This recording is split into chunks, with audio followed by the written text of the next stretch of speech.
Hey, everybody. Thanks for tuning in. The next 10 minutes are inspired by a show about dogs and a depressing article. I hope you enjoy it. Welcome to the engine.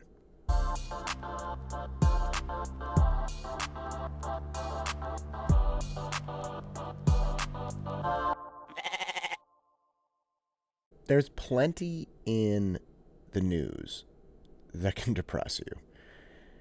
I actually realized this a long time ago.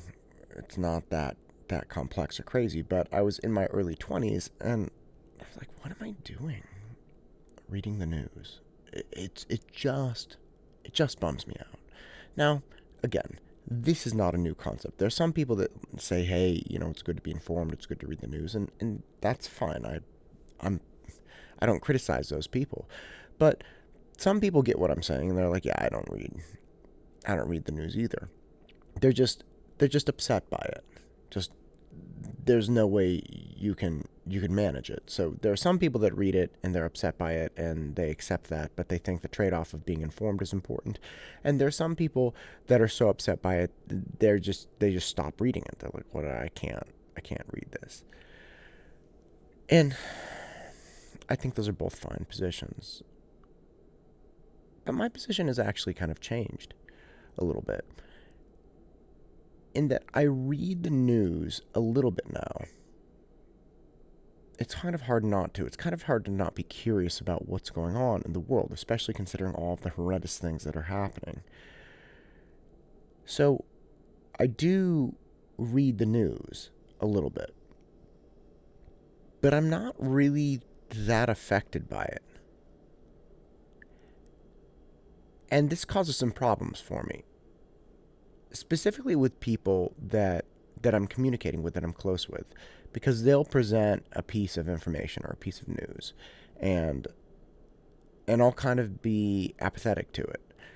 Just I'm just it doesn't really and that's a problem because people are like, this is really sad, or this is really a problem, or can you believe this is happening? And I for a while now I've thought that there's something that kind of short circuited in my head and just I didn't care anymore. And I felt like a really bad person because if you do dwell on any of it, God, it gets really dark. If you dwell on any of the little personal side stories where someone got, oh God, murdered, or I can't go into them. I mean, if you really stop and think about it, it's all really, really sad. But I think there's something else that's going on.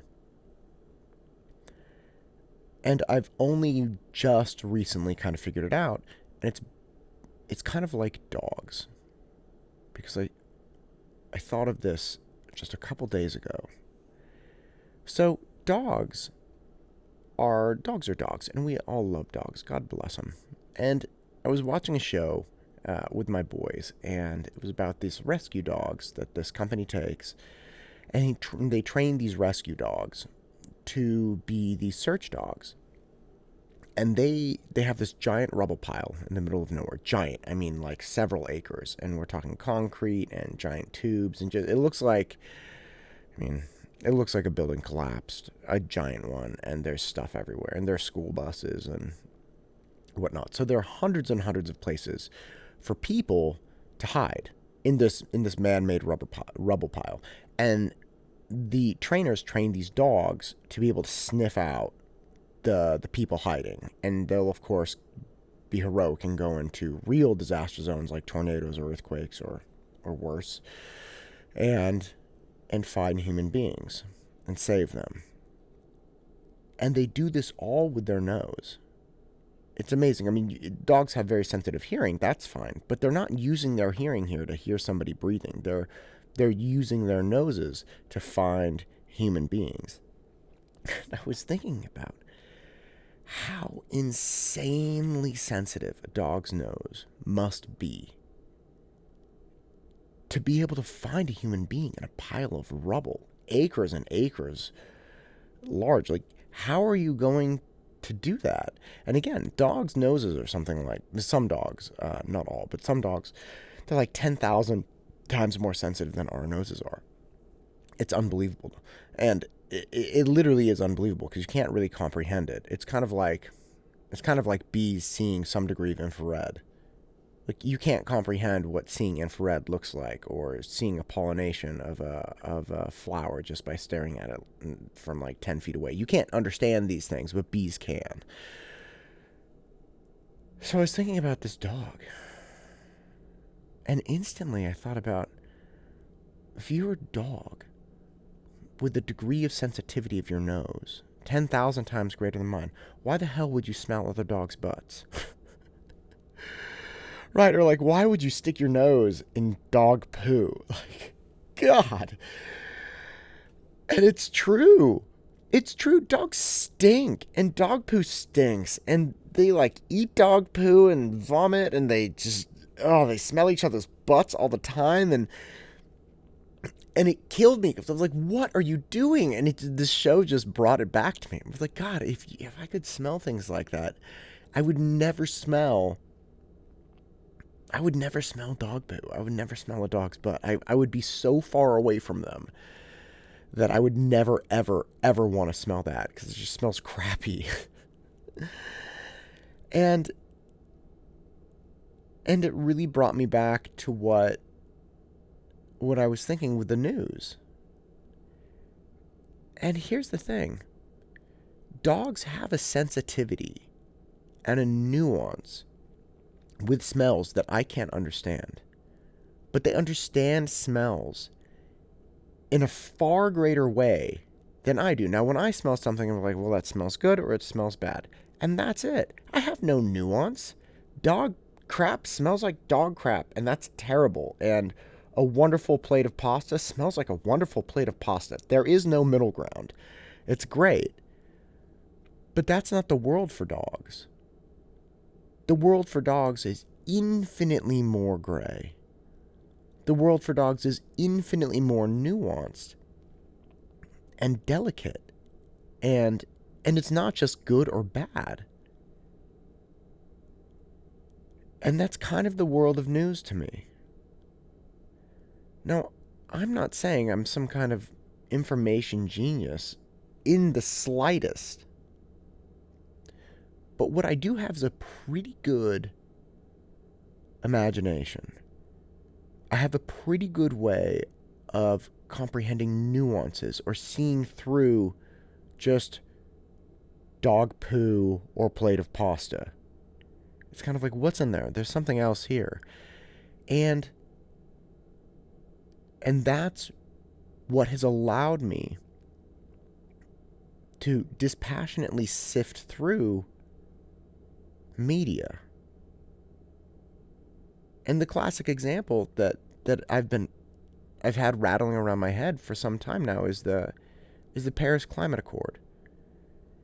And I am all for improving the environment. And when our president pulled the United States out of the Paris Climate Accord, the environmental pact, I was initially really bothered by it. I'm like, God, why? God, we're making progress. And then I read a legal brief on this, a 45-page legal brief on the legality of the climate accord. And this paper outlined the position that it wasn't legal to enter into in the first place. The reason it wasn't legal, in this paper's opinion, was because the Paris Climate Accord reduced states' rights. It reduced the states' ability to govern themselves independent of other people, which is not illegal. But what is illegal is doing it without giving the Senate a decision. That was the position of the paper, which is, hey, look, you can do this, but there are proper channels you have to go through. You have to give the Senate a vote. And if you don't give it a vote, that's a problem. And instantly I was like, well, shoot, that makes a whole lot of sense. Like, you can have the Paris Climate Accord. You can have the state's ability to pollute the world and manufacture certain things. You can have that reined in.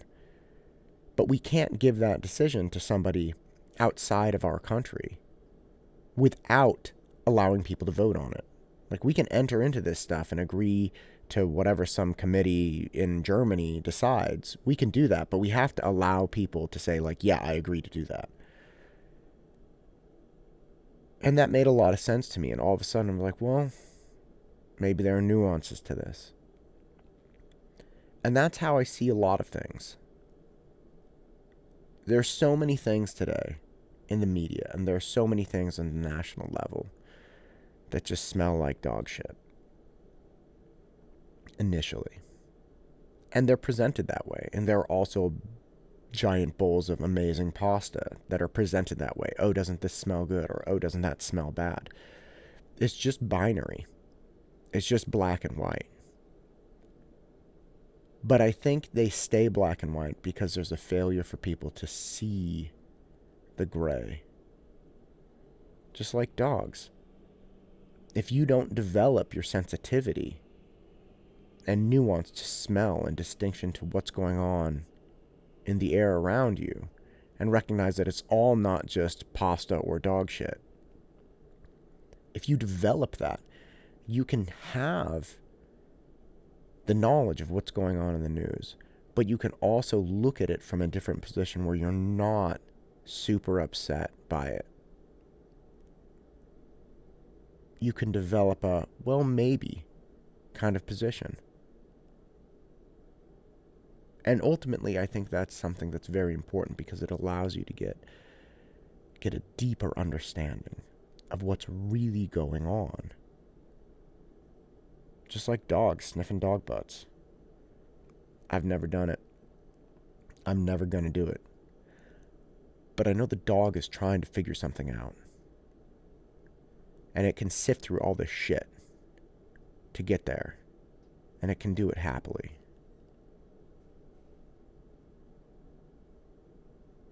And maybe that's a good thing.